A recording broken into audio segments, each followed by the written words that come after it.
It's been almost a month since the release of Modern Horizons 3. And a lot of players are wondering how the product is selling. In today's video, we are going to discuss the sealed market, but we're also going to follow through on what's happening on the singles side of Modern Horizons 3.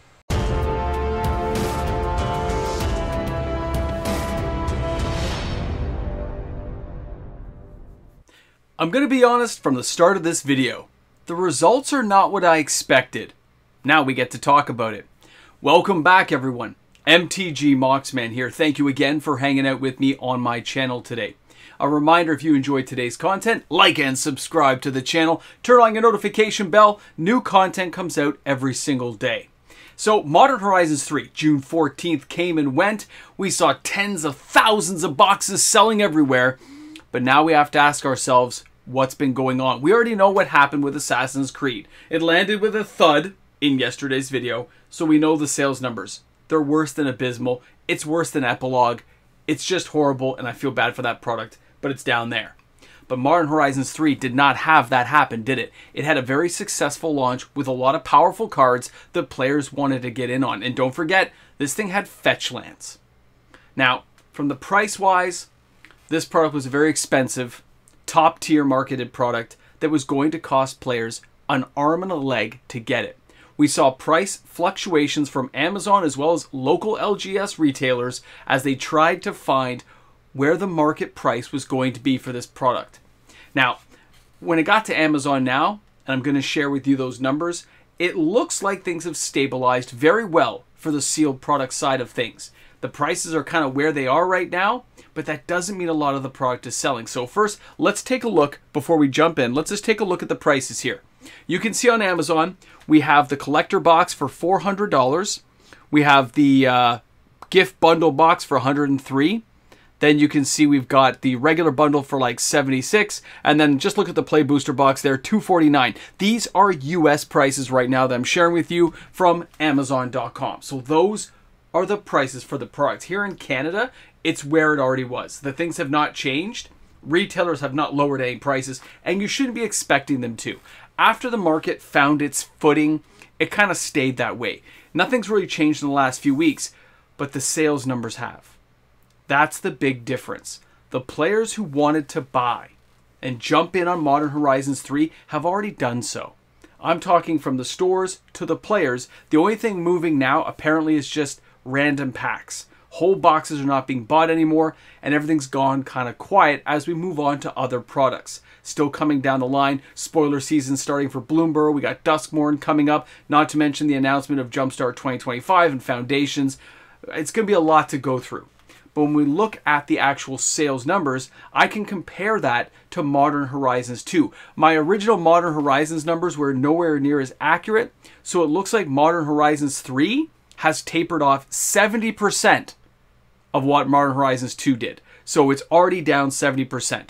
That's bad, okay? Not horrible in the sense of singles, we're going to get to that, but I'm saying the actual sealed product market is entirely different than when Modern Horizons 2 was released, and that means we have players indulging in these products a lot more differently than we did a couple of years ago. So when you look here, you can take a look at the numbers and you'll see, if you go on TCG Player, you're only talking a couple boxes sold over the 7th. Like on one day of trading sales, that's it. Look at the 6th. Now, let's remember, guys, these are still $400 boxes, and you're still talking thousands of dollars on just a TCG Player sale.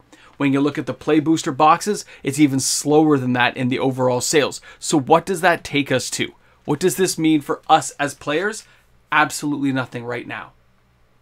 Those boxes, I kind of knew they were going to drop off. We talked about that before based on players' kind of wallet size and where we feel the market is at based on the overall sales of the pre-orders. After the pre-orders went, after the initial glut of sales after the pre-release, everything started slowing down.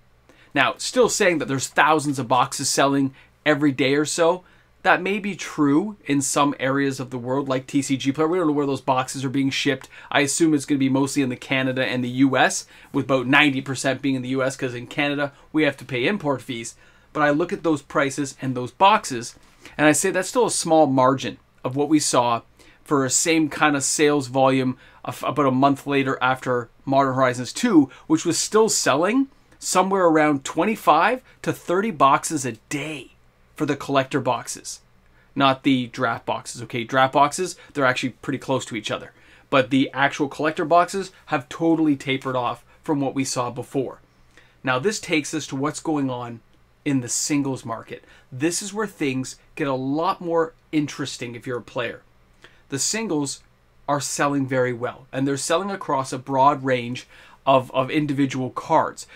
And the cards in Modern Horizons 3, like the reprint equity cards, like Fetch Lands, like I'm showing you here with Bloodstained Mire, these cards, they have value to players. So how are they selling and what are they doing? Well, Bloodstained Mire, this thing started out on pre-order at around 25 bucks, and it's been slipping steadily every single month. Now, this thing's down to $12.30 on average. And when you look at the card, you ask yourself, how many sales is it having? It's not having a lot, okay? I'll be honest, it's still selling, but as the price falls, it's not selling faster. There is not a huge amount of players desiring Fetch Lands right now. There is movement because the prices are lower, but that doesn't show any real incentive for players to buy more copies of this.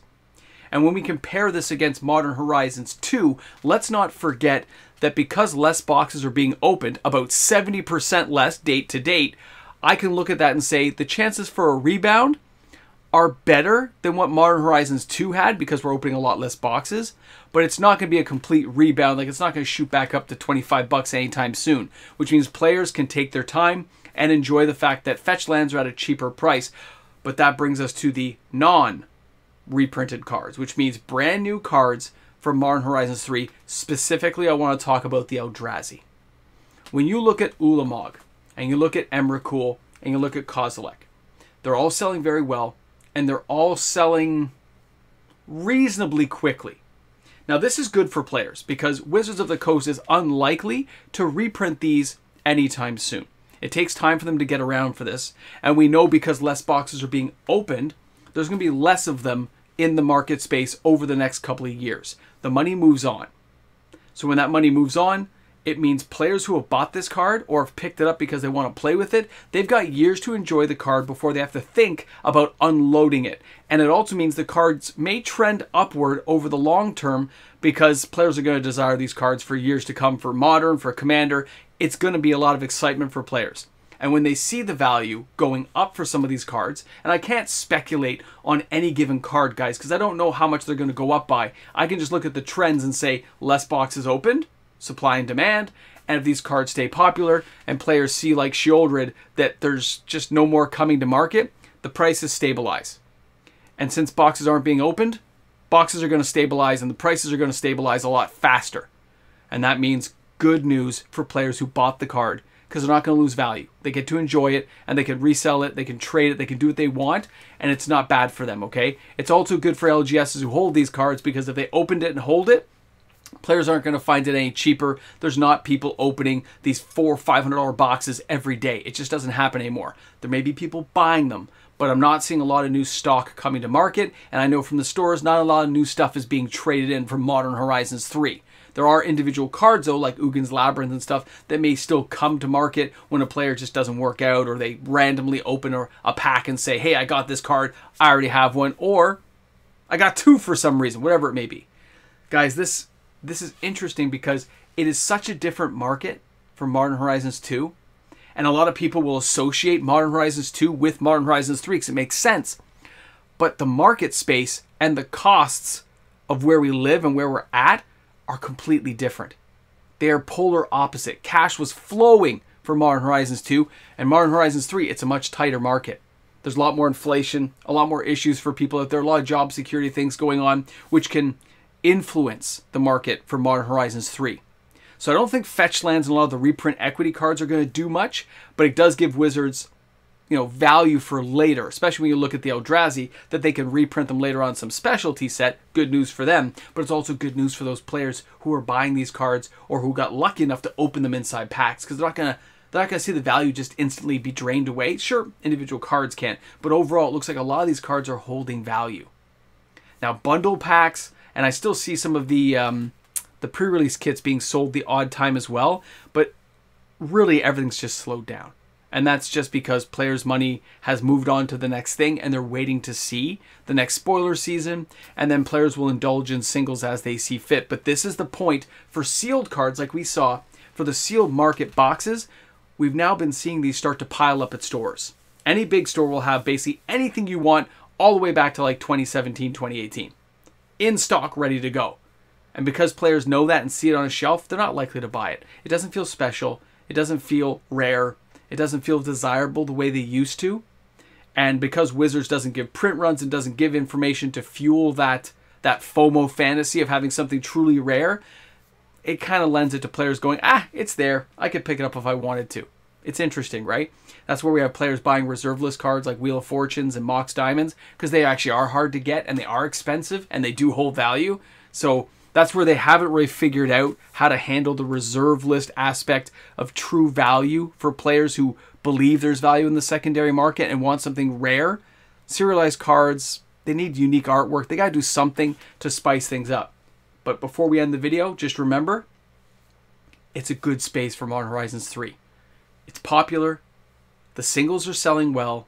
Yeah, the sealed market dried up, but it's still got some boxes moving at least. And we get to see now the next 30 to 60 days and see how things really kind of trend out with Bloomburrow and Duskmorn and the other sets coming to light. Anyway, let me know what you're thinking. Let me know what's going on out there in the market. Put some comments down. Join this conversation because Modern Horizons 3 was the big set of the year. So we got to follow and see how this thing is doing because it's going to lend a little bit of a glimmer of, light to see what's going to happen next year when they do the announcements. Thanks again for hanging out. Thanks for being here on the channel. And I look forward to seeing you all tomorrow for another video. Shop smart, shop smart. Hey guys, a big shout out and thank you to the fantastic patrons who support this channel each and every day. Because of these patrons, daily uploaded content is made possible for everybody to enjoy on YouTube. So thanks again to my supporters, my regular viewers, for giving the video a thumbs up, joining the action, and of course, joining the comment section. YouTube membership members, patrons, and viewers, thanks again for making this all happen. Welcome back to the Ramble Jamble. You've made it to the end, my friends. You are here at the Emerald City, walking past the gates and the flying monkeys, and it's okay.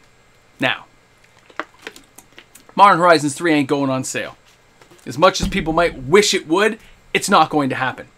I know the print runs are tighter. I know stores are not reordering. And I know the money's moving on. The singles are going to hold price much better than I thought they were going to.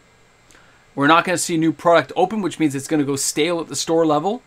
And unless some of those cards really start spiking high in value, because you don't forget, if a box spikes because of the singles inside the set, people may open boxes again, but it has to reach a certain level. And based on all the box opening videos and all the cards we've seen pop out of the collector boxes and the play booster boxes, then you have to decide what are the chances of you getting enough value to warrant opening a box. So it's going to take a lot to make players go, I'm going to crack up on another case, because you're talking thousands of dollars. And because we know from Modern Horizons 2, these boxes don't really backtrack that much in price because there is a lot of value inside them. Just not enough to risk opening a box. It's going to be fascinating. It's going to be fascinating. And I think players don't realize how quickly these boxes go stale at the store level. So, something to keep in mind. Anyway, thanks a lot for stopping by. Thanks for being here at the end of the video. And before you know it, we'll be back again. I'll see you guys tomorrow.